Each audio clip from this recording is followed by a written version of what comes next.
Now we head into December with Cardiff City, the visitors on Saturday. At the weekend, Cardiff scored 2 goals in stoppage time to snatch a late win at Preston North End. They scored in the 96th and the 99th minute, which for a while was our trick. Glenn, this is going to be a stern test to end the week, regardless of what happens on Wednesday. Yeah, I mean, we said this before. It's always strange talking about a game that's 2 games away because they've obviously. I think they've got West Brom at home midweek, which will hopefully be a really, really tough game for them. Unlike Bristol City, who I had pegged as being mid-table, I had Cardiff as pegged as being bottom 6 because they just didn't seem to have anything about them. Did they sign Aaron Ramsey? They did, yes. Didn't they? Yeah. Yeah, but I don't know how much he's played because he's a bit of a sick note these days. But these days. Yeah, these days, every day. But yeah, I mean, Cardiff have done a lot better than I thought they would. Yeah, and I mean that's a great win against Preston. Again, shows they're playing for the manager, who's I've never heard of this guy, Erol Bulut, who is apparently Turkish. Has managed a few sort of Turkish League One clubs, which is their top division, and Super League, whatever it's called. Including Fenerbahce, but he's never lasted very long at any of those clubs, sort of like 18 months. So you wonder, though results seem to be half decent, so you do wonder if it's a personality thing, why he never seemed to last. So, but he's obviously done very well at Cardiff, and they're I wouldn't call them genuine playoff contenders, but they've done well enough to be in the top half of the league all season. So yeah, it will be a tough game. Apparently, they lack a goal scorer. So you can guarantee that we'll throw one in that game. But yeah, it will be a tough game, and how we go into that a lot will obviously depend on how we get on against Bristol City.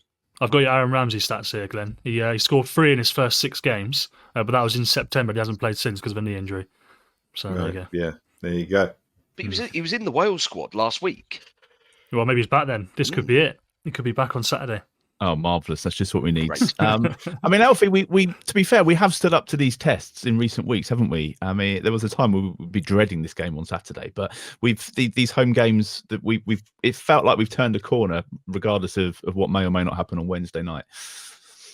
Yeah, I don't go into the game terrified, like we would have done last season, I think. But I agree with Glenn. I thought that Cardiff was certain to go down this season. That's just obviously my Bristol side coming out as well, because I actually hate Cardiff. But I don't really rate their squad. But like I say, Bullet's doing a decent job, so it's not going to be an easy game by any means. But I think you have to back yourself. And if you want to be a team that's going to be going up in the top 2, and I think Ipswich have... they've not won 3 of the last 4 games, so there's every chance that Ipswich are not going to be in the top 2 in 6-7 weeks' time. If you want to be that team that's up there, you have to win these games. Don't you? Have to win at home to the likes of Bristol City. You have to win at home to the likes of Cardiff. So regardless of the form they're on, and they're in good form, I think they've won a game quite heavily, wasn't it? 4-0 the other day. So that they're a good side, but you have to back yourself.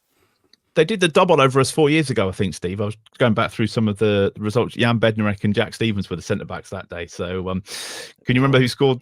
I think that Jack Stevens might have even scored, I think, in the game that we played. So, Christ, we lost 2-1. 2-1, and he scored the consolation, I think. Yeah, so yeah, quite possibly. And the game at their place was Ralph Hasenhutl's first game. Of course it was, yeah. Charlie Austin started up front and showed exactly why he wasn't ever going to play again for Ralph Hasenhutl. And I think Jan Vestergaard played an under-hit back pass, proper 80s style under-hit back pass to the keeper that their left back turned centre back, turned centre forward. Who basically played every position for them, I think, ran through and scored the late winner. So how do you think Saturday's going to work out? I mean, it's obviously going to be slightly different to that being a few years ago. But what have you made of Cardiff?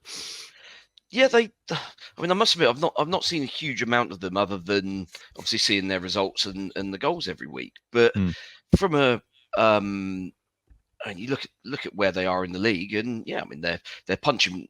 I mean, as Alfie and Glen have said, punching way above where pretty much everybody would have expected them. And I think even most of their fans, I would imagine, would have, given what happened last season, how bad they were. They were basically lucky to stay up on the basis of Reading's 6-point deduction. And,